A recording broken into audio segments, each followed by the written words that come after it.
Yo, what's up, guys? Welcome back. Before we go any further, hit that like button, smash subscribe, and don't forget the bell, because trust me, what's coming next? You don't want to miss it. And hey, if you didn't watch part 1, pause this video right now. Go watch it. You need that context. Links in the description. Go. All right, let's catch you up real quick. Rick and the crew thought they were safe. A quiet farm, fresh air, no walkers in sight. But guess what? Hershel, yeah, sweet old Hershel, was keeping walkers in the barn, like feeding them, protecting them. Rick wanted to talk it out. Shane? Nah, he wanted war. He went full crazy, took the guns, kicked open that barn door, and boom, it was a freaking walker invasion. The whole group was shooting for their lives. Walkers everywhere. And then, one last walker came out. It was Sophia, the missing girl they'd been risking everything to find. Dead. In the barn the whole damn time. So yeah, this is where things get dark. Let's get back into it. So right after Sophia came out of that barn, Carol broke down, man. She ran toward her daughter crying her heart out, but Daryl grabbed her and held her back. Everyone just froze. No one could move. No one could even pull the trigger. They'd been looking for this little girl for days, risking everything, and she was right there the whole time, a walker, in the barn. In that moment, Rick had to do what no one else could. He stepped forward and put Sophia down himself. And I'm telling you, bro, a huge part of Carol shattered right there. That pain, that's what's gonna change her forever. Meanwhile, Hershel's other daughter, Beth, tried to say goodbye to her walker mom. But yeah, her mom wasn't all the way dead. She lunged at Beth and almost bit her. The group had to step in and finish it fast. After that, Hershel just grabbed Beth and Maggie and went inside, heartbroken. He straight up told them, Shane's not staying here, he's gotta go. But Shane lost it, started yelling like, you knew Sophia was here this whole time? Hershel swore he didn't know. He said Otis used to bring in random walkers from the woods just like that. Shane didn't believe a word of it. Maggie slapped the hell out of him and took her dad inside. Rick looked Shane dead in the eye and asked, why'd you do all this? Shane snapped back, because you keep putting us all in danger. We spent days looking for a dead girl. Carl almost died because of this. Dale too. I'm done. And he walked off. After all that, the group gathered around the bodies and decided to bury Sophia and Hershel's wife and daughter, and burn the rest of the zombies. They started digging. Rick went to Lori, completely defeated. He was trying to protect the group, but everything always seemed to go wrong. After they buried them, Shane talked to Maggie and she fainted from all the stress. Everyone rushed her to the bed and started looking for Hershel to help, but Hershel had disappeared. No one knew where he went. Rick and Shane started going through his stuff, and they found his hidden stash of alcohol. They figured out he'd gone to the town bar to drink. Rick grabbed Glenn and decided to go bring Hershel back. They took a car and headed for the bar. Meanwhile, Lori was at the farm and getting really worried because Maggie's condition was getting worse. She went to Daryl and asked him to go after Rick and bring Hershel back. Fast. Daryl refused. He said, after I spent all that time searching for Sophia and she turned out to be dead, I'm not helping anyone anymore. Lori got upset and decided to go herself. She took a car and drove off toward the bar. But while driving, a zombie jumped out of nowhere and she swerved off the road. The car flipped. Lori woke up and found the car flipped over and a zombie coming at her. She quickly grabbed a screwdriver and stabbed it. She got out of the car, but another zombie came at her. She pulled out her gun and shot it. Back at the farm, everyone was gathering for dinner and noticed Lori was missing. They started searching and realized she must have gone after Rick. So Shane took a car and went after her. After a while, he found her on the road. He told her Rick was already back, which was a lie, just to convince her to come back with him. She was relieved and got in the car. But when they got to the farm and she saw Rick wasn't there, she was shocked. She realized Shane had lied. She took Carl and went inside. Shane followed and said, I did it because I wanted to protect you. I love you and Carl more than anything in this world. Lori told him, You need to stop this crap. And by the way, I told Rick everything that happened between us." Shane was stunned when he heard that and walked off, sitting by himself thinking. Back in town, Rick and Glenn finally found Hershel sitting alone in the bar, drinking in silence. Rick sat with him and tried to convince him to come back. Hershel said, "This world is no place for us anymore. It's all over." Rick told him, "But your daughters need you. And Carl, you're the one who saved his life." Glenn backed him up too, and after a lot of talk, Hershel agreed to go back with them. But just before they left the bar, two random guys came in. Total strangers. Their names were Tony and Dave. They started talking casually and asked for a drink. Rick was suspicious, but he didn't say anything yet. The guys asked about the area and whether there were zombies nearby. Then they asked Rick if he and his group were alone and where they were staying.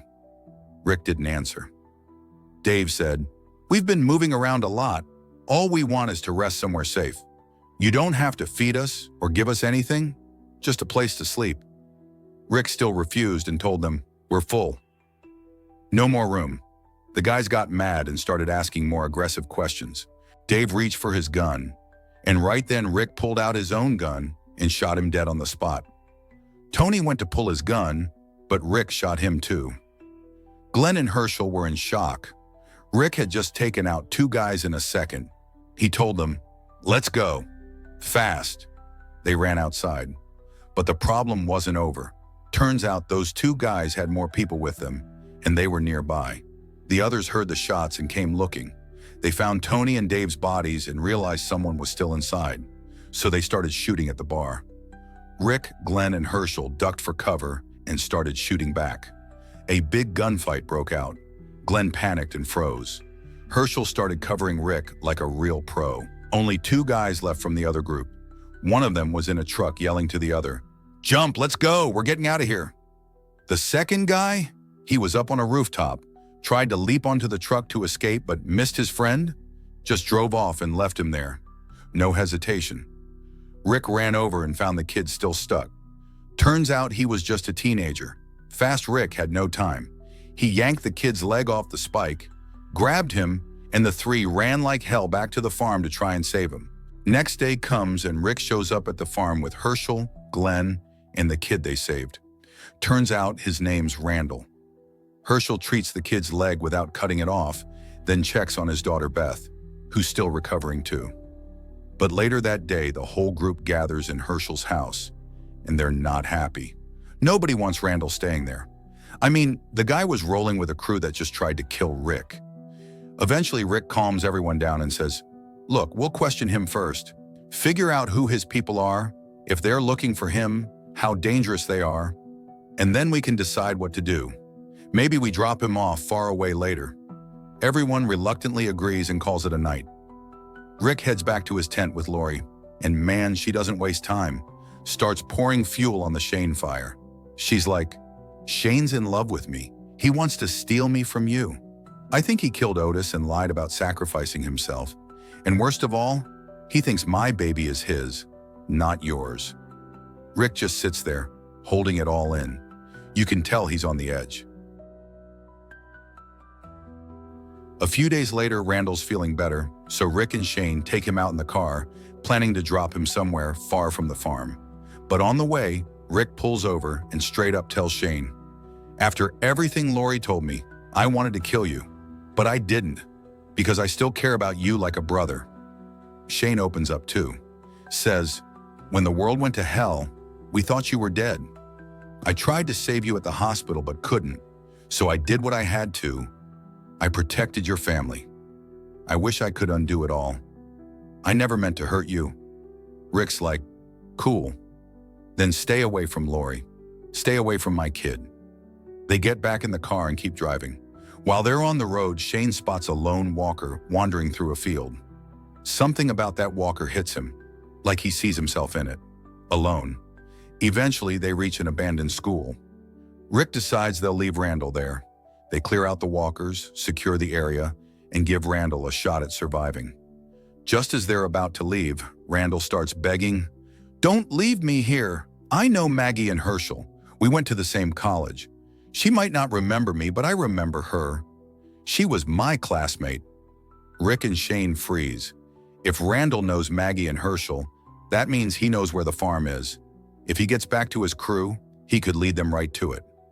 Rick wants to take Randall back and think of a better plan. Shane? Nope. He pulls his gun and fires at Randall, but misses on purpose because Rick shoved him just in time. Shane snaps. This is why you'll never protect your wife and son. You keep putting us in danger. And boom, a fight breaks out. They start throwing punches, Rick trying to stop Shane, Shane trying to grab the gun and finish Randall. Rick starts to gain the upper hand, but Shane grabs a giant wrench and hurls it, misses Rick, hits a school window. The glass shatters, and a swarm of walkers trapped inside comes pouring out. Rick quickly kills one, covers himself in its blood to mask his scent, and hides. The walkers follow the noise and go straight for Shane. Shane runs like hell into the building and hides, completely panicked. Meanwhile, Rick takes out a few walkers, grabs Randall, and decides, "Screw Shane, I'm leaving." But as Rick's walking away, he sees two walkers lying dead side by side, and he feels guilty. So he helps Randall into the truck, drives back to the school, and picks up Shane. They get out of there. Later, they stop on the road. Rick turns to Shane and says, "I'll say it one more time. This is my family, my responsibility. You don't like it. You're the one who's going to get hurt." Shane says nothing. They head back to the farm. Once there, they lock Randall up and Daryl goes in to interrogate him. Rough style. Randall admits, "I don't know exactly where my people are, but there's around 30 of them. And yeah, they're bad news. Rapists, killers. But I'm not like them. I swear I'm a good guy." Daryl doesn't buy it, beats the crap out of him, comes back out and tells the group what he found out. Now everyone wants Randall dead to make sure his people never come looking. But Dale steps up like, "Hold on, you want to execute someone over what they might do? What if he joins us? What if we give him a chance?" Shane fires back, "Yeah? And what if he runs and brings 30 guys to kill us and take our women?" So yeah, the group decides they're going to execute Randall. Dale pleads with Rick, "Give me until the end of the day. Let me talk to everyone. Try to change their minds." Rick agrees. Dale goes around trying to convince people, Hershel, Shane, the others. No luck. By evening, he's tired, disappointed, and alone. Meanwhile, Carl finds a gun by Daryl's bike and sneaks into the woods. He comes across a walker stuck in the mud and starts throwing rocks at it, laughing, like it's a game. But then the walker breaks free and almost kills him. Carl barely escapes, doesn't tell anyone. The walker keeps heading toward the farm. That night, the group prepares to execute Randall. Carl shows up out of nowhere and says, "Do it. He deserves it." Rick freezes, realizes his son's losing his innocence, becoming cold. He backs down, spares Randall, for now. Dale's happy when Andrea tells him, but he's already gone for a walk, alone and heartbroken. He stumbles across a half-eaten deer and gets distracted. Suddenly, a walker ambushes him and tears him open. Everyone hears Dale's screams. They run, but it's too late. Hershel checks him. "There's nothing we can do." Carl realizes it's the same walker he messed with. He breaks down, sobbing. Rick's about to put Dale down, but Daryl says, "I'll do it." He takes the gun, apologizes to Dale, and ends his suffering. The next day, they bury Dale next to Sophia. Winter's coming. They start prepping the house for cold nights and long stays. Carl hands Shane the gun he took and tells him everything. He feels guilty. Shane tries to comfort him, but Carl walks away. Later, Lori visits Shane. She thanks him for saving her and Carl, but also tells him the baby's not his, and they can't be anything anymore. Shane seems calm, like he accepts it. So Shane went to Rick and told him, "Your son needs help, go talk to him." But Rick snapped back, "This is my family. Stay out of it, like I told you before." Shane just laughed, handed Rick the gun, and reminded him of the story Rick told earlier. Then he left. After that, Rick sat down with Carl, gave him the gun Shane had and said, "You're a man now. I want you to keep this. And hey, you didn't do anything wrong. Dale dying wasn't your fault." Carl was super happy to hear that from his dad. Meanwhile, on the other side, Shane had made up his mind. He wanted Rick gone, permanently. So first he went to Randall, who was still locked up. Shane saw that Randall was trying so hard to break free that his wrists were all bloody. So Shane got this idea. He'd make it look like Randall escaped. He took Randall out to the woods and killed him, left his body there. Then Shane slammed his own head into a tree to make it look like Randall attacked him and got away. He came back to the farm yelling for Rick and everyone. When they all showed up, he said, "Randall escaped. He attacked me, took my gun, and ran into the woods." Everyone freaked out and rushed into action. T-Dog and some others hid with Hershel in the house, while Rick, Shane, Glenn, and Daryl headed into the woods to find Randall. In the woods, Shane suggested they split up in pairs. He went with Rick. They kept searching until it got dark. Then they actually found Randall, but he had turned into a walker. Rick took him down but noticed something off. Randall didn't have a bite. He was just dead and somehow turned. Creepy. They decided to head back to the farm. While walking, Rick realized something was off. The place they were in was open and quiet, lit by the moon. And that's when it hit him. Shane was planning to kill him. Shane pulled his gun and told Rick it was over. Rick, calm but heartbroken, said, "I've known for a while. I just didn't want to believe it." He slowly walked up to Shane like he was going to talk it out, then suddenly stabbed him. One clean stab. Shane dropped. Rick broke down crying. Shane had been his best friend. Then just as Rick was about to leave, Carl showed up. He had a gun pointed at Rick, which freaked Rick out. He thought Carl was going to shoot him, but instead Carl shot zombie Shane, who had just turned and was about to attack Rick. Rick was in total shock. How did Shane turn if he didn't get bit? Anyway, Rick and Carl started heading back to the farm. But that gunshot Carl fired? Yeah, a whole horde of walkers nearby heard it and started heading straight for them, and they were way too many. Rick didn't even notice at first, but soon he saw them and panicked. He grabbed Carl and they ran. They couldn't make it to the house in time, so they ran to the barn. Rick poured gasoline everywhere and set it on fire as the walkers came in. From the roof, he watched them all burn. Back at the house, everyone heard the gunshots and saw the walkers swarming the place. They realized they couldn't hide anymore. The house wouldn't protect them, so they grabbed all their weapons, jumped in their cars, and tried to fight or lure the walkers away. But it was chaos. Total chaos.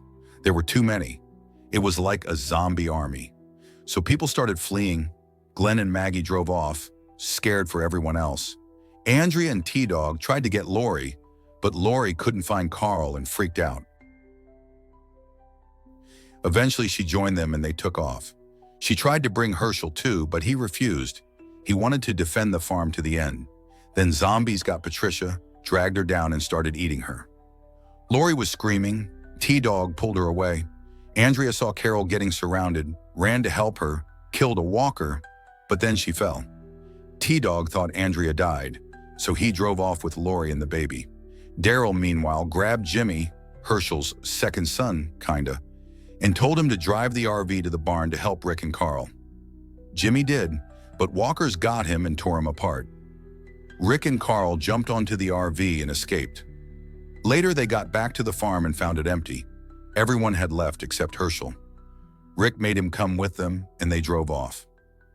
Elsewhere, Daryl was sad, watching the farm burn. Then he heard Carol screaming. Zombies were chasing her. He rushed in with his bike, picked her up, and they escaped too.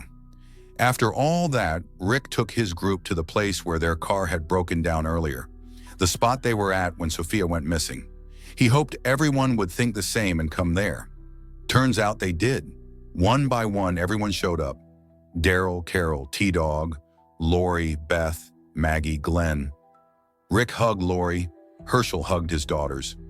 Everyone was emotional, but Andrea, she wasn't there. T-Dog said he saw her fall, but didn't know what happened. Daryl wanted to go back and find her, but Rick said, If she's alive, she's not at the farm. We need to find somewhere else to stay. Night's coming and it's cold." They agreed. When they asked what happened to Shane, Rick just said, "He's dead." Didn't explain more. Meanwhile, Andrea was still alive. She'd been running through the woods, exhausted with walkers chasing her. Just when one was about to kill her, a mysterious woman showed up with a sword and 2 pet walkers chained behind her. She saved Andrea. Who is this woman? We'll find out next season. Back to Rick's group. Their car ran out of gas. Everyone was cold, hungry, scared. Rick told them, "We'll camp here tonight and move in the morning." Rick went off to think alone. Lori came over. Rick told her everything, how Shane tried to kill him, how he had to kill Shane, and how Carl saw Shane come back and had to shoot him. Lori freaked out, not because Carl killed Shane, but because Rick did. Rick was shocked. From that moment on, something broke between them. That night, they all sat around the fire, terrified. People started questioning Rick. So Rick stood up and said, "I killed my best friend for you all. Everything I do is to keep you safe." Then he told them the whole truth, that Shane killed Randall to set Rick up, so Rick killed Shane. Then came the biggest bombshell. Rick told them what Jenner from the CDC whispered to him. "We're all infected." "Yeah, everyone. Even if you're not bitten, if you die, you'll come back." The group was shocked that Rick had kept this secret. So Rick said, "No more democracy. I'm done with all this. From now on, I lead. You don't like it? Leave." No one left. Everyone was just silent, processing everything. And just as the episode ends, the camera pans out, and we see it, a giant prison, not far from where they are. What's that prison? What will the group do next? We'll find out in the next season. If you're hooked like me, smash that like button, hit subscribe, and don't forget the bell so you don't miss what's coming. Drop a comment. What moment in this part hit you the hardest? All right, that's it for now. See y'all in the next one.